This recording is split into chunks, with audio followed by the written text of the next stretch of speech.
Okay, well, Peter, we're on to Jesus now.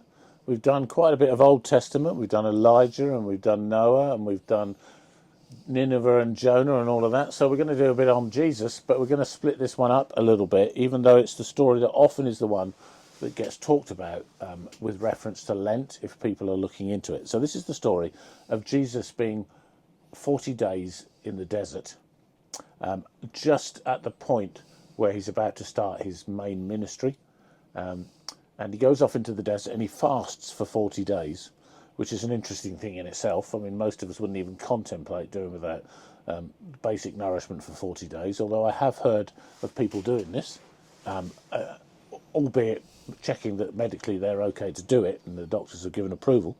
But after his baptism, Jesus went for 40 days in the desert and he fasted, and at the end of it, the devil turned up to test him. And this whole section is about Jesus being tested and what messages we can get from it. So I'm going to split it into the natural three that come in the passage in Luke's Gospel.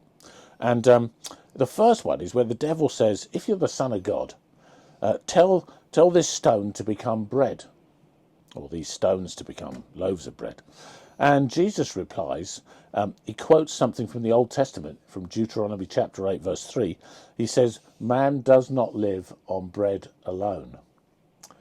And in other parts, we can take the inference of that man actually has to live not only on physical food, but on spiritual food. And the spiritual food is the Word of God. Yeah. And so there's a real message in there, a very simple message in a way. Yes, you need to eat.